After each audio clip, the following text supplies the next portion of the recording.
तो गो started to explanation वाली video में आप सब लोगों ने बहुत अच्छा स्पोर्ट दिखाया, इसलिए मैंने सोचा कि किसी और मूवी को एक्सप्लेन करूं। और एक्सप्लेन करने को 2019 की ऑस्कर विन जोकर से बेहतरीन मूवी और कौन हो सकती है।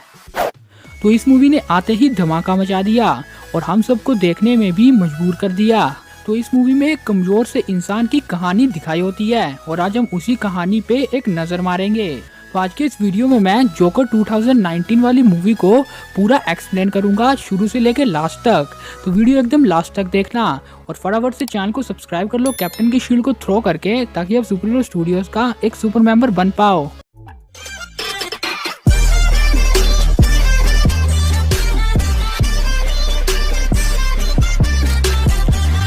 तो फर्स्ट सीन में ये दिखाया जाता है कि आर्थर, जिसने जोकर का कैरेक्टर प्ले किया है, वो शीशे में देख के अपना मेकअप कर रहा होता है और पीछे पीछे रेडियो या टीवी में भी खबरें लगी हुई होती थी कि शहर की हालत बहुत खराब है महंगाई और आदि चर्चों को लेके। यानी कि यहाँ पे गरीब बहुत ज्यादा गरीब हो गए थे और उन्हें स्ट्रगल हो रहा था एक सिंपल लाइफ जीने में भी, और दूसरी तरफ वहीं पे अमीर इंसान और भी ज्यादा अमीर हो रहे थे। और आगे हम देखते हैं कि आर्थर एक कंपनी की ऐड कर रहा होता है और उसके हाथ में एक साइन बोर्ड भी होता है।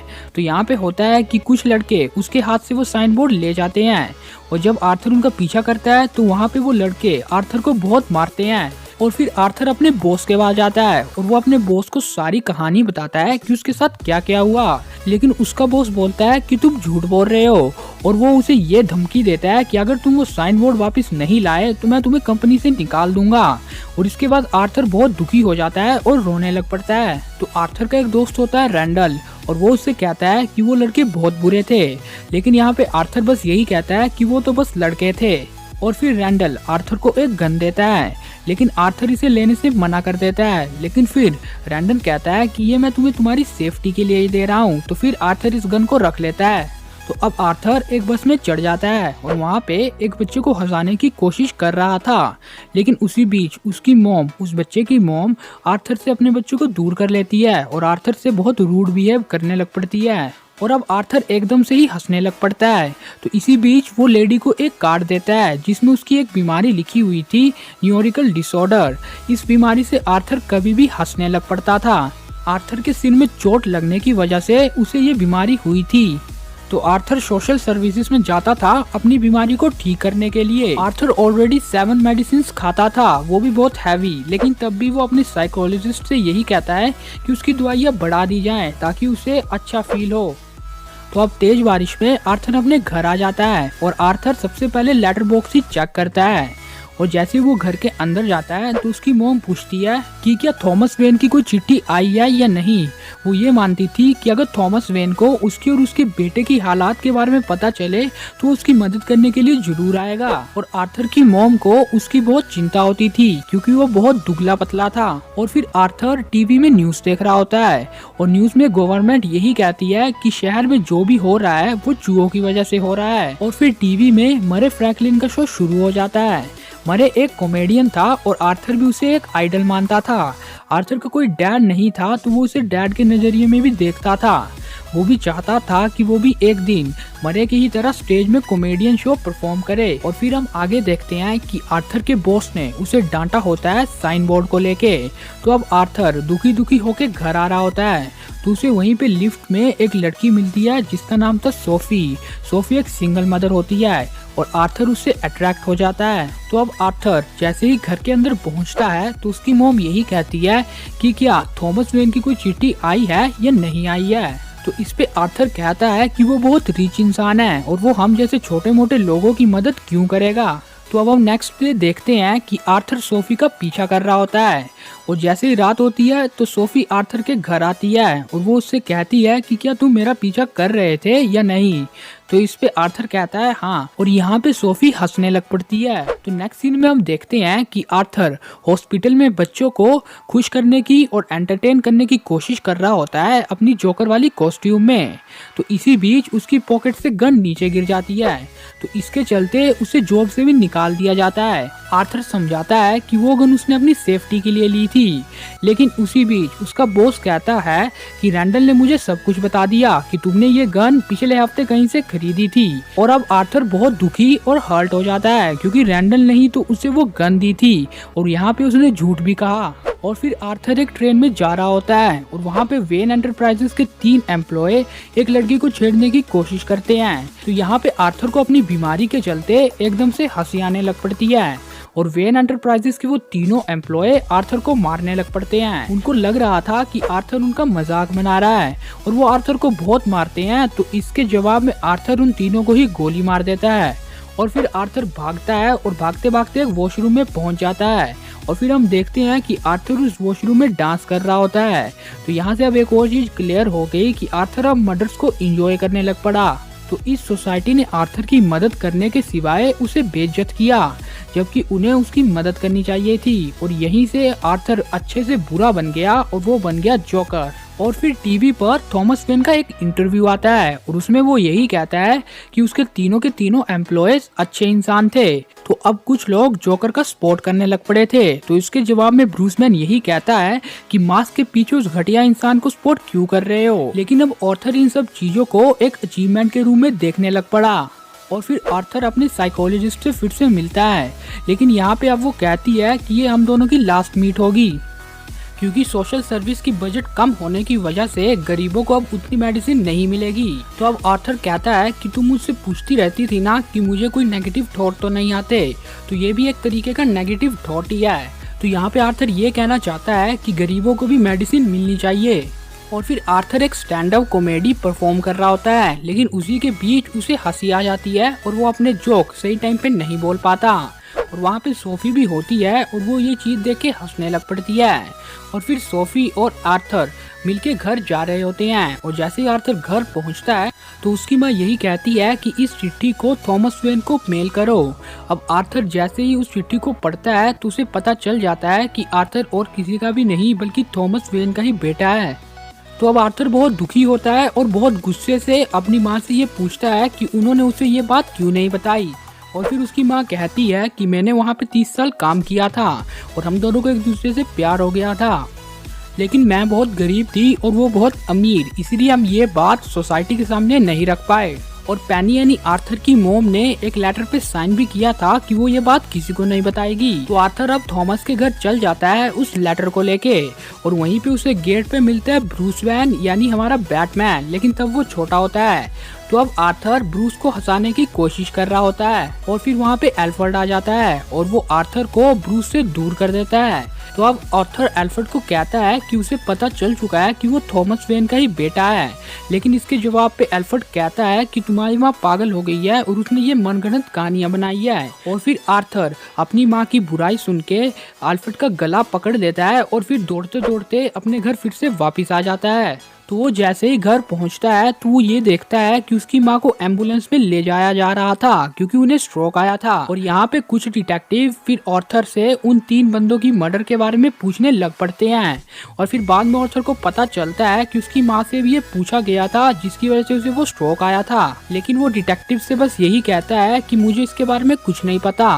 फिर नेक्स्ट सीन में हम देखते हैं कि आर्थर अपनी माँ के साथ बैठा होता है हॉस्पिटल में और यहाँ पे उसके साथ सोफी भी होती है और फिर मरे का शो लग पड़ता है टीवी में और मरे के शो में आर्थर की एक क्लिप दिखाई जाती है और मरे आर्थर की इस क्लिप का मजाक उड़ाता है। तो अब आर्थर को ये पता चल गया कि जिसे वो अपनी इंस्पिरेशन समझता था और आइडल समझता था उसने उसे धोखा दे दिया, वो भी बाकियों की तरह ही निकला और आर्थर की कंडीशन पे मजाक उड़ाने लग पड़ा।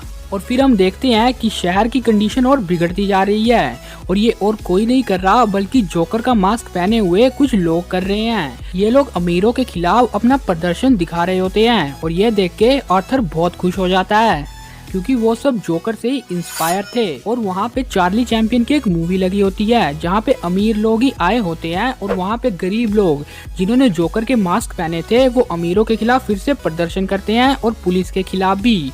तो ये देख के आर्थर को बहुत खुशी होती है और वो भी बहुत खुश हो जाता है। और फिर वहाँ पे लोगों के बीच और पुलिस के बीच एक फाइट चल पड़ती है और इस बात का फायदा उठा के आर्थर उस सिनेमा में घुस जाता है और वहाँ पे वो मिलता है थॉमस वेन से। वो उसका पीछा करते करते बाथरूम में जाता है और फिर वहाँ पे वो उसे बताता है कि वो उसी का बेटा है। तो इसके जवाब में थॉमस वेन ये कहता है कि वो उसका बेटा नहीं है, उसे गोद लिया गया था और उसकी माँ एक पागल है। और आर्थर ये सब कुछ नहीं सुन पाया और उसने थॉमस को कहा कि तुम सब लोगों की प्रॉब्लम क्या है, तुम सब लोग हमारे पीछे ही क्यों पड़े हो, क्या तुम लोगों में इंसानियत बची है या नहीं बची है। तो यही बात सुन के थॉमस उसे एक पंच मारता है और उसे वहाँ से भगा देता है। और ये बात सुन के आर्थर बहुत दुखी हो जाता है और वो अपने आप को फ्रिज में बंद कर लेता है। और अब उसके फोन में डिटेक्टिव्स के मैसेजेस आने लग पड़ते हैं कि उन्हें केस के सिलसिले में उससे बात करनी है। और फिर हम आगे देखते हैं कि मरे के शो में एज अ गेस्ट आर्थर को बुलाया जा रहा है, क्योंकि आर्थर की वजह से इस शो की टीआरपी बढ़ गई थी। और फिर आर्थर आर्कम असylum पहुंच जाता है और फिर वहाँ पे वो एक क्लर्क से बोलता है कि यहाँ पे क्या सब पागल हैं, और वो क्लर्क को ये भी बता देता है कि उसने 3 लोगों को मारा था। तो इसके जवाब में क्लर्क उसे यही कहता है कि तुम्हें डॉक्टर की जरूरत है। एक्चुअली उस क्लर्क के पास आर्थर की मोम की फाइल्स थी, कुछ इम्पोर्टेंट फाइल्स जिसमें उसकी मोम का सच लिखा हुआ था। तो अब आर्थर इन फाइलों को क्लर्क से मांगता है, लेकिन जैसे क्लर्क ये पढ़ता है कि आर्थर पेनी का ही बेटा है तो उसी बीच वो फाइल देने से उसे मना कर देता है। लेकिन इसी बीच आर्थर उन फाइलों को लेके वहाँ से भाग जाता है। इन फाइलों में पेनी के खिलाफ जो बुरा व्यवहार होता है प्लस उसके एडॉप्शन के बारे में लिखा होता है, और ये भी लिखा होता है कि पेनी का बीएफ उसके बच्चे के सामने उसे बार बार डांटता रहता था, जिसकी वजह से उसके बच्चे को चोट भी लगी थी और उसे वो बीमारी हुई थी। तो फिर अगले सीन में हम पेनी को उसके यंगेस्ट वर्जन में देखते हैं। तो यहाँ पे पेनी यही कहती है कि थॉमस सच छुपाने के लिए झूठ बोल रहा है। इसका मतलब यही हो सकता है कि थॉमस ने नकली पेपर भी बनवा लिए होंगे। और ये सब कुछ जान के आर्थर अंदर से टूट जाता है। उसे अब ये भी पता चल गया था कि उसकी माँ भी उसकी असली माँ नहीं है। और फिर आर्थर सोफिया के घर चल जाता है और वहाँ पे सोफिया उसे देख के बहुत डर जाती है और उसे वहाँ से जाने की रिक्वेस्ट कर देती है। फिर यहाँ पे हमें ये भी पता चल गया कि सोफिया के साथ जो भी आर्थर ने पल बिताए थे वो बस आर्थर की इमेजिनेशन थी, जो कि आर्थर ने बस सोचा था। और फिर आर्थर वहाँ से चल जाता है और फिर इसी बीच वहाँ पे पुलिस और सायरन की भी आवाज आने लग पड़ती है। तो इसका साइन ये हो सकता है कि आर्थर ने सोफी को भी मार दिया हो। और फिर वो हॉस्पिटल जाता है और अपनी माँ को भी मार देता है। और इसके बाद आर्थर जोकर का मेकअप करने लग पड़ता है और उसी बीच वहाँ पे रैंडल और गैरी आ जाते हैं। एक्चुअली ये दोनों आर्थर की मॉम की डेथ के बाद उससे मिलने आए थे। और इसी बीच रैंडल आर्थर से उन 3 मर्डरों के बारे में पूछता है और उस गन के बारे में भी पूछता है।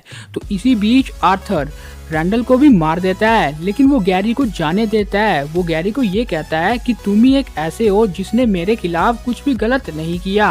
और इसके बाद हम देखते हैं कि आर्थर जोकर के फुल गेटअप में आ जाता है और फिर आर्थर मरे के शो के लिए निकल जाता है। और रास्ते में वो डांस करते करते इसको एंजॉय भी कर रहा होता है। लेकिन इसी बीच 2 डिटेक्टिव उसे देख लेते हैं और उसका पीछा करने लग पड़ते हैं और फिर वो सब ट्रेन के अंदर चढ़ जाते हैं।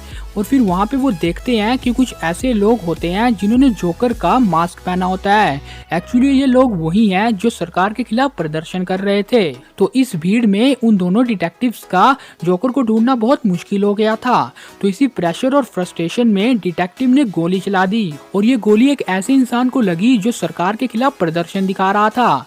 तो बाकी सब लोगों ने जब ये देखा तो वो उन दोनों डिटेक्टिव्स को मारने लग पड़े और इसी बात का फायदा उठा के आर्थर यानी जोकर वहाँ से निकल आया।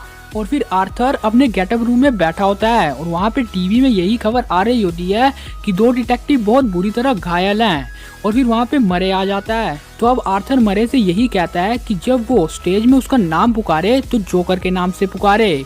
तो यहाँ पे इंट्रोडक्शन के बाद मरे उससे पूछता है कि तुमने ऐसा क्यों कहा।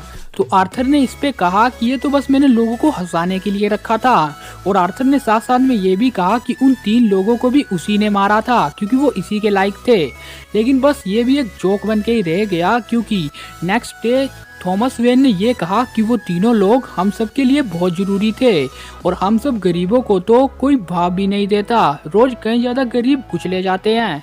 सरकार को सिर्फ अमीरों की पड़ी है, सब लोग अपना ही फायदा देखते हैं। और उसने ये भी कहा कि तुमने भी मेरे वीडियोस का इस्तेमाल किया लोगों को हंसाने के लिए और पैसा कमाने के लिए। और इसी बीच आर्थर यानी जोकर मरे को भी गोली मार देता है शो के बीचों बीच। तो अब पुलिस आर्थर को पकड़ लेती है और उसी बीच आर्थर के सपोर्टर वहां आ जाते हैं और वो पुलिस की गाड़ी को टक्कर मारते हैं, जिसकी वजह से आर्थर आजाद हो जाता है। अब आर्थर गाड़ी के ऊपर खड़ा होके अपने ब्लड यानी खून की मदद से अपने चेहरे के ऊपर एक स्माइल बना लेता है। और अब आर्थर के सपोर्टर यानी एक तरीके से उसके फैन उसके चारों तरफ खड़े होके आर्थर के नाम के नारे लगाने लग पड़ते हैं। और फिर आर्थर अपने आप को उन सबका हीरो समझता है। फिर हम नेक्स्ट सीन में देखते हैं कि थॉमस वेन, उसकी पत्नी और ब्रूस वेन उस सिनेमा से बाहर निकल रहे होते हैं। लेकिन इसी बीच वहाँ पे जोकर के गेटअप की तरह एक इंसान थॉमस वेन और उसकी वाइफ को गोली मार देता है। और अब आर्थर मेंटल अजाइलम में होता है और वहाँ पे वो हंसने लग पड़ता है। तो यहाँ पे साइकोलॉजिस्ट उससे पूछते हैं कि तुम क्यों हंस रहे हो। तो यहाँ पे वो रिप्लाई देता है, तुम लोग नहीं समझोगे। और फिर ब्रूस वेन अपने माँ बाप की डेड बॉडी के सामने रोने लग पड़ता है। तो यहाँ पे सब लोग यही सोचेंगे कि आखिरकार आर्थर की हंसी का कारण क्या हो सकता है। तो मेरे हिसाब से इसके 4 कारण हो सकते हैं। पहला उसकी बीमारी की वजह से, दूसरा ये भी हो सकता है कि वो मर्डर्स को एंजॉय करता है, और तीसरा हो सकता है कि उसे उसकी मौत को देख के बहुत खुशी हुई क्योंकि उसने उसके साथ झूठ बोला था, और चौथा और आखिरी कारण यही हो सकता है कि इससे ब्रूस वेन का भी एक ओरिजिन बन गया, और इसी वजह से अब हम बैटमैन को देख पाएंगे। तो अंत में तो मैं यही कहूंगा कि इस मूवी से हमें यही सीख मिलती है कि हमें कभी भी गरीबों का मजाक नहीं बनाना चाहिए और उनकी हमेशा हेल्प करनी चाहिए।